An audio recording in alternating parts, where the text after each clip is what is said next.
What is going on YouTube? Ryan Williams ASC here with your match reaction. Burnley 0, Arsenal 1. It was tough, it was ugly, but we got the job done. Now guys, if you're new to the channel, please make sure you like, share and smash that subscribe button. Of course, we are one sub away. I want to thank all my new subscribers. Of course, we are one sub away hitting that next milestone. So if this is your first time view, hit that subscribe button, guys. Let me know your thoughts in the comment section below of the game itself. So let's quickly dive in. Of course, we saw the starting lineup, which was a bit different, you know. Pretty much the same lineup that actually ended the game against Norwich last weekend, you know what I'm saying? So instead of Lokonga, we saw Smith Rowe, we saw Odegaard, we saw Partey at midfield. The back five was exactly the same, and the forwards were exactly the same. So it was just different in midfield. Burnley, they came in, of course, like I said on the previous video, they have not won a game at home. And little did I know, thanks to one of my subscribers, shout out to you, actually put in the comment section that it was 11 games. Now it's 12 games on. Burnley have lost or haven't even won a game at home. So, I mean, our record at Turf Moor is actually pretty good, to be honest with you guys, as we all know. And it's just gotten better with these 3 points. So, Burnley started off well. Let's be honest. They really come out here looking to put the pressure on us. As I did say in my preview, I felt Burnley, they got something to prove. You know, starting off the Premier League season, not in a good way, just like how we did. You know what I mean? Even though they did manage to get a point in those games, but, you know, we managed to get our first 3 points only in the previous fixture, of course. Other than that, they just started off well. They were pressing, they were really getting balls over the top. Chris Wood and Ashley Barnes were causing problems, but not enough problems to really test Aaron Ramsdale, who I felt had a very good game, if you ask me. I mean, literally, it was hard for us to even try and, you know, create something. And I meant we were just doing the same old things, putting balls into the box, no one getting onto it other than Nick Pope, their goalkeeper. It just, I don't know, man. Tierney was putting crosses in. Odegaard was putting crosses in. It looks a little bit concerning. Smith Rowe, of course, I've left him out on my ideal starting 11 because of the physicalityness. I thought it might be a bit much for him. Maybe he could come a little bit later as legs tire. But obviously, Arteta begged to differ, as you well already know. So let's just get straight into the goal. It was a very well taken free kick by Martin Odegaard. I have to say, fantastic, absolutely fantastic. Just bends it in, top bins. Pope had no chance. And literally that started to open up the game for us a bit. Burnley started to push up a bit. Arsenal just started to, you know, started to express themselves a little bit. Nothing really concrete in terms of more chances created and or even taken, shall I say. And pretty much that was the end of the first half, if you ask me. Playing some really decent football. I can't say good football. There were some moments with Saka, just his first touch, just letting him down. Hopefully we can sort that out. It's just a bit too heavy. There was a chance where I'm not sure who passed in the ball, but once he got the ball into that final third, he drove, just took a heavy touch, and Pope was there already to get the ball. Second half, now, we thought, okay, we need to come out here, start strong, but it was just exactly the same as the first half started. Burnley started off strong, really started to pressure us, and it just felt like we really started to die down. It was like the energy was all gone, all sucked up, and we really had nothing else to do. I felt maybe Arteta kind of told the team, you know, just let them have the ball, we'll take advantage of their counter-attacks, which I feel a lot of teams have kind of done that when it comes to Arsenal. You know, let us have the ball, and, you know, because we couldn't really string 2 passes together, you know, and they'll take advantage of our mistakes. Because, like I said, last season, and even parts of this season at the beginning, we make our own mistakes and we are our own casualty, and there were a few sloppy dribbles and passes today, but it just was what it was. And then Mikel Arteta decided to make a few substitutions. The first substitution, which to me wasn't really much of a surprise. I felt, okay, Arteta, that makes sense. He took Smith Rowe off. Now, with Smith Rowe, like I said to you guys, I felt in the first half, I did get to say, I felt he was kind of running ragged a little bit. Then he started to show a lot more fight, a little bit more character, and, started winning fouls and actually getting stuck in. And this is what we need from our players to get stuck in, because let's face it, we ain't got as much physical players as Burnley do. But, you could tell he was getting run ragged. He was a little bit tired, a lot of energy. He was running around, you know what I mean?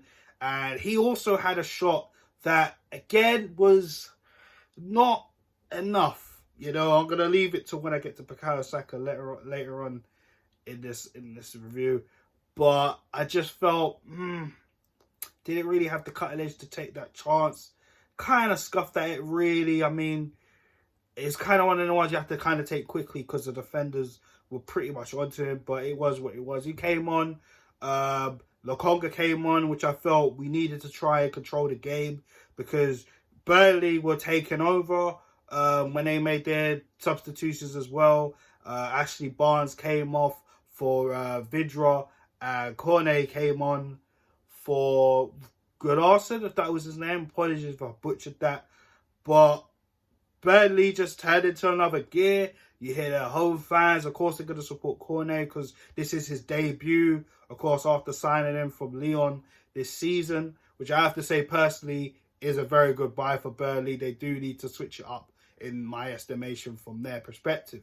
But when they came on, and Vidra came on, it looked like, Burnley were trying to transition, do something else new, and you could hear the fans really backing their players, especially Cornet, like the way Arsenal fans were backing Tomiyasu last weekend against Norwich.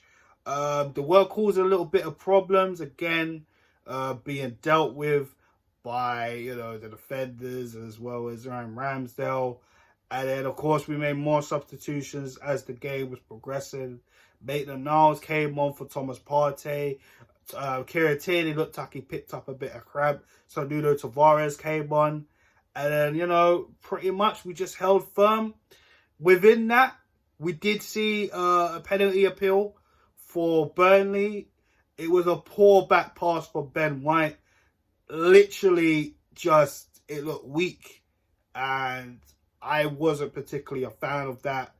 Ben White today was not very good. If we're going to be totally honest with you, defensively, I felt he looked a little bit of the weak link today, to be honest with you. Nothing to go overly crazy at other than this situation I'm talking about with the back pass and Ramsdale coming out and taking advantage of that, literally trying to clear it off for a corner.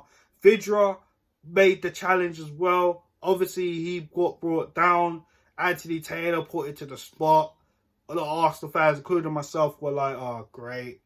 This is what we just need. Ramsdale making a mistake. We didn't need that. Ben White with the poor back pass. But when we looked at the replays, and of course Anthony Taylor went to VAR. I think whoever was controlling VAR today actually got it correct for Arsenal for once. Bloody hell, can you believe it? Went to the monitor. As you see the ball coming back to Ramsdale, Ramsdale was quick enough to get the ball, and as he was pulling his foot out, Vidra just happens to go over, which means the penalty was disallowed. And yeah, we just continued on with the game. To be honest with you, there wasn't really much after that, to be honest. I mean, we held it down. Tavares had an opportunity, but I felt he wasted it. He could have passed it to Erdegaard, who was also running. Just like a yard or two behind him. But that was pretty much it. Other than that, we just defended for the rest of the half. For me, my only negatives of the game, I have to say, Pepe again, hot and cold today. It's just Nicolas Pepe for you guys.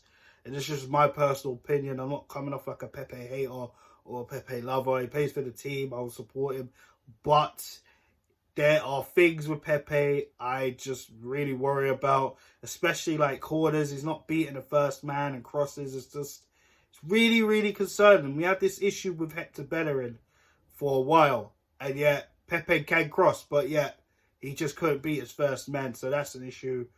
Ben White today, like I said, I just felt it was just sluggish. The passing wasn't particularly great from him. Erdegaard, I felt his passing was good, but didn't really do as much I would have hoped. He kind of slowly started to fizzle out in the second half, but, you know, he was there. Other than that, Bukayo Saka was well. I didn't think Bukayo was great today. I felt his first touches really let him down. He had 2 goal-scoring opportunities. Same with Smith Rowe. I felt both of them really should have taken their chances and need to be a little bit more aggressive. You know, I feel like these two have a bright future, but at the same time, they need to be more aggressive and need to just, you know, just take your chances. You know, the fans love you. I love you. They just need to take their chances more. And I think, like I keep saying, as they grow on and grow to be better players in time, they will learn that. But right now, they need to really start to step it up. But nothing too major other than the whole Ben White thing. Other than that, for me, man in the match, I think is stuck. I'm stuck on 2 players, in my personal opinion. Well, maybe 3. But for me, there's a definite 2 shout-outs. Tomiyasu, who I thought was good in right back again, was solid. Come in, help the centre-backs when needed, clearing the balls out, going up for headers. Because when you're going up against the likes of Chris Wood and Ashley Barnes, you're going to need to be there. You know what they're like. They're very good in the air, especially on corners where you look at Ryan Traorowski and Ben Mee. So, and of course, Gabriel with that goal. Well, look, actually, Barnes would have took a chance. How can I forget about that? Gabriel played very well with that as well. I thought he was better out of the 2 today. But yeah, Tomiyasu up there for me. And Aaron Ramsdale, I think he had a very good game. He probably had, 2 moments that were a bit hairy. But other than that, he was calm. He controlled. Always came flying out from whether the balls were coming out. And he wasn't very shy. And his distribution was important. And I felt with Ramsdale, he can continue to grow once he gets more chances. And if Arteta sticks with the back 5 and Ramsdale, Tomiyasu, Ben White, Gabriel Tierney, you know, then, you know, it can only get better. But, you know, we've only just got our next set of 3 points. So we move up in the table, which is good. But the next game in the league is going to be tough. It's our noisy neighbours in Tottenham Hotspur. But yeah, guys, my man and match contenders in Aaron Ramsdale and Tomiyasu. Partey, I would have liked him to finish off the game.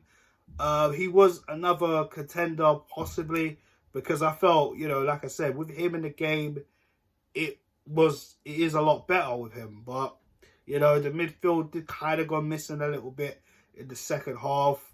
And, yeah, he can't do it in his own. I mean, Smith Rowe was not really defensive, is he?